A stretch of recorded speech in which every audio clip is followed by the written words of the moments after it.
22절 말씀입니다.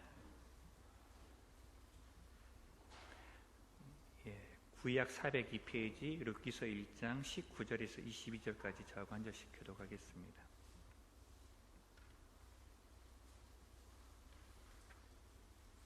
읽겠습니다.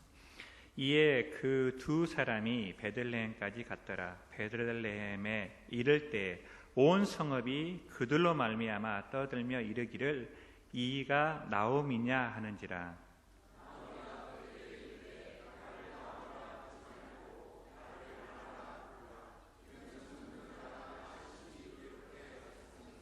내가 풍족하게 나갔더니 여호와께서 내게 비어 돌아오게 하셨느니라. 여호와께서 나를 징벌하셨고 전능자가 나를 괴롭게 하셨거늘 내가 어찌 나를 나옴이라 부르느냐 하느냐.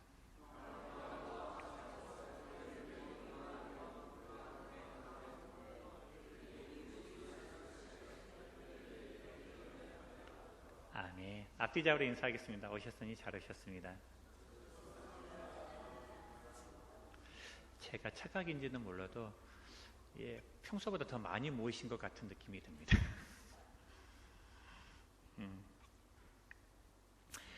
계속해서 광야에서 살아남기 시리즈 하고 있습니다. 네 번째 시간이고요. 오늘은 나오미의 광야를 보겠습니다. 아브라함의 광야는 하나님의 말씀에 순종할 때 광야가 시작된 반면에 이스라엘의 광야는 하나님의 말씀에 불순종할 때 시작된 광야였습니다. 자, 그렇다면 나오미의 광야는 어떤 광야였고 왜 광야가 시작되었을까요? 사실 나오미는 굉장히 풍족한 삶을 살았던 여인 중에 한 명입니다. 그런데 굉장히 드라마틱한 인생을 살게 되었습니다. 원래는 베들레헴에서 두 아들을 가진 여인이었습니다. 구약에서 아들이 있다라는 것은 굉장히 큰 축복이었습니다. 얼마나 큰 축복이었냐면 그 아들을 얻기 위해 사라 같은 경우는 남편을 하갈과 동침시키면서까지 얻고자 했던 게 바로 아들이었거든요. 그런데 그 아들이 두 명이나 있다고 하는 것은 굉장히 큰 축복을 받았다라고 사람들로부터 인정받던 여인이었어요. 그런데 큰 시련이 닥쳐왔습니다. 흉년이었습니다. 나오미의 가정은 이 흉년으로부터 살아남기 위해 모압으로 이주합니다. 실은 이 베들레헴하고 모압하고 지리적으로 보면요, 한 가운데 사해 바다가 있고요, 이쪽과 저쪽입니다. 그래서 베들레헴도 산 위에 있고 모압 지방도 산 위에 있었기 때문에 바다 건너서 불빛이 보일 정도였습니다.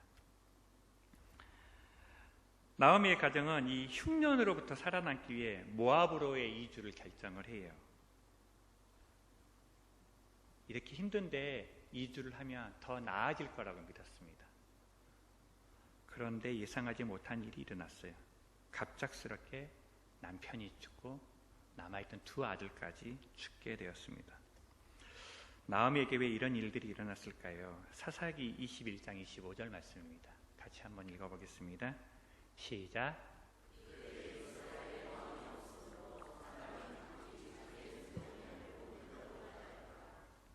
나오미가 살던 시대는 이스라엘 역사 중에서 가장 어둡고 혼란한 시기였습니다.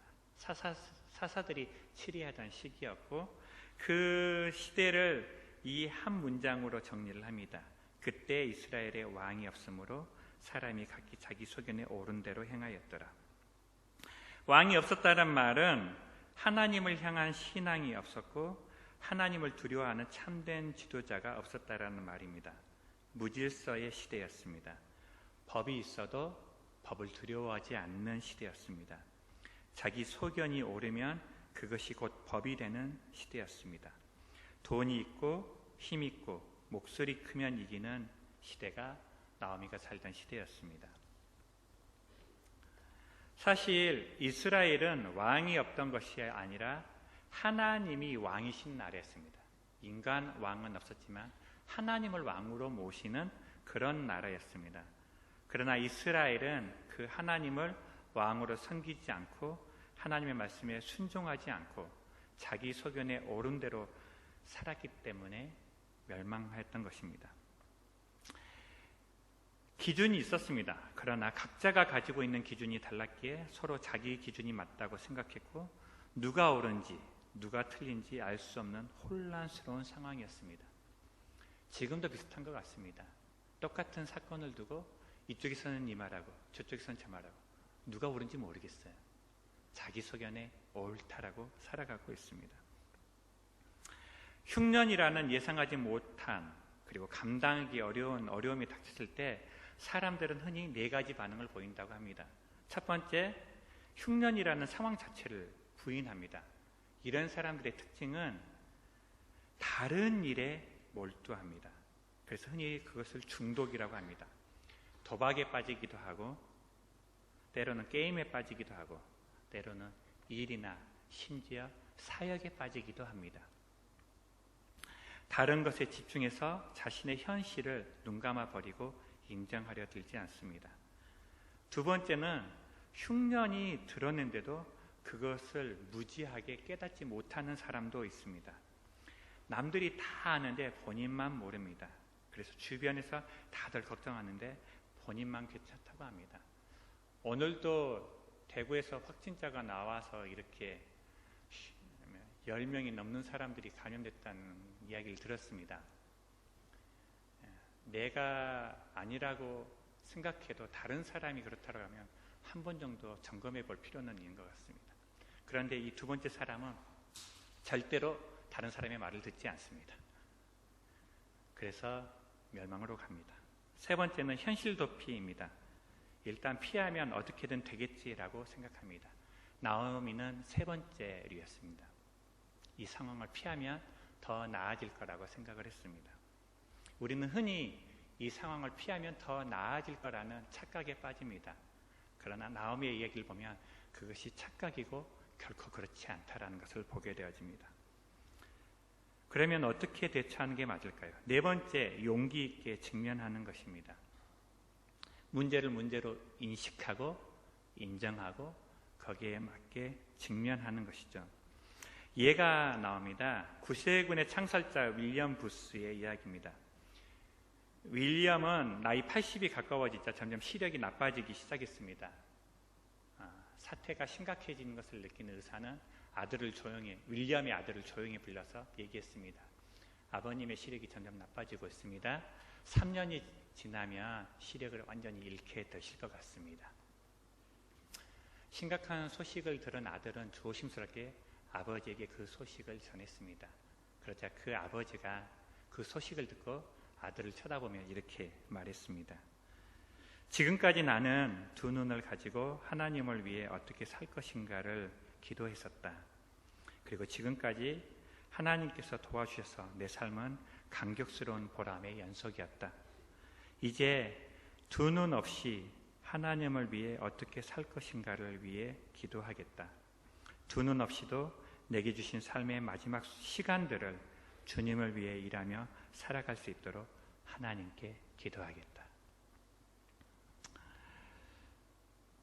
흉년이라는 어려움이 닥칠 때 하나님이 원하시는 것은 나오미가 약속의 땅에 머물면서 기도로 그것을 이겨나가는 것이었습니다. 하지만 나오미의 가족은 모압으로의 도피를 선택했고 그 결과는 정반대로 일어났습니다. 모압에서 나오미는 갑작스러운 남편의 죽음을 경험했습니다. 남편이 죽고 나서 두 아들이 죽기까지 시간이 좀 있었습니다. 아마 나오미가 깨달았었다면 남편이 죽었을 때 다시 돌아갔을 수도 있었을 것 같아요. 그런데 나오미는 남편이 죽었음에도 여전히 모압에 계속 머뭅니다. 그리고 결국은 두 아들이 다 죽고 나서야 베들레헴으로 돌아가게 됩니다. 오늘 말씀은 그 나오미가 베들레헴에 도착했을 때 일어나는 이야기인데요. 20절하고 21절 말씀을 다시 한번 읽겠습니다. 같이 읽겠습니다. 시작.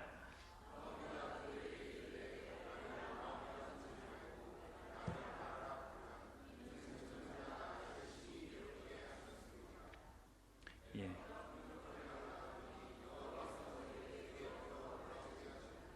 여호와께서 나를 징벌하셨고 전능자가 나를 괴롭게 하셨거늘 너희가 어찌 나를 나오미라 부르느냐 하니라. 사실 그 앞절의 19절에 보면 나오미가 베들레헴에 도착했을 때 베들레헴에 있는 모든 사람들이 떠들며 이가 나오미냐라고 물었어요. 이건 뭐냐면 분명히 나오미 같은데 나오미 같지 않은 거예요. 옛날에 봤던 그 모습이 아닌 거죠. 10년 만에 만난 나오미는 예전의 나오미가 아니었습니다. 어쩌면 그래서 나오미는 돌아오기를 주저했을지도 모른다. 내가 어떻게 이 꼴로 다시 돌아가? 뭔가 송강해서 가야지. 나는 못 가. 나오미라는 이름의 뜻은 희락, 기쁨이라는 뜻입니다. 반면에 마라는 괴로움이라는 뜻인데요. 이 마라라는 단어가 출애굽기 15장에 나옵니다. 이스라엘 백성이 광야에서 쓴물을 마신 장소였습니다. 괴롭고 쓰다라는 뜻이었습니다. 나오미라는 기쁨의 인생이 마라라는 괴로운 인생이 되었고 풍족했던 여인이 빈털터리가 되었습니다. 어쩌면 이것이 하나님의 말씀에 불순종하고 자기 소견에 옳은 대로 살아가는 사람의 결말이 아닐까 싶습니다. 하나님은 예수 그리스도를 믿음으로 우리가 영생을 얻고 더 풍성한 삶을 누리기를 원하셨습니다. 할렐루야. 하지만 하나님의 백성이 하나님의 말씀에 순종하지 않고 자기 소견에 옳은 대로 살 때 희락의 삶이 괴로운 삶으로 변해버리고 풍요로운 삶은 궁핍한 삶으로 변해버렸습니다. 그런데 저는 이걸 보면서 좀 궁금한 게 하나 생겼어요.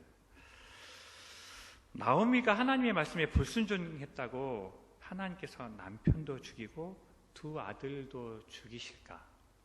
너무 가혹한 하나님이시지 않나? 약속의 땅을 떠난 것이 그렇게도 큰 잘못이었을까? 실은 약속의 땅을 떠나는 사건이 여러 번 나옵니다. 나오미 말고도. 창세기에 보면 아브라함은 가뭄 때문에 가나안을 떠나 애굽으로 도망간 적이 있었습니다. 그렇다고 해서 하나님이 아브라함을 저주하지 않으셨거든요. 심지어 야곱 같은 경우는 어떻습니까? 70명이나 되는 가족 전체가 애굽으로 다 이주했습니다.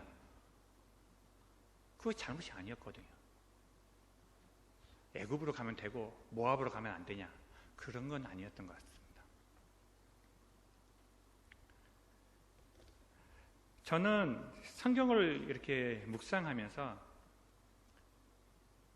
나오미가 하나님의 말씀에 불순종했기에 남편이 죽었거나 또는 아들이 죽었다라고 해석하는 것은 너무 지나친 해석이라고 생각이 들었습니다.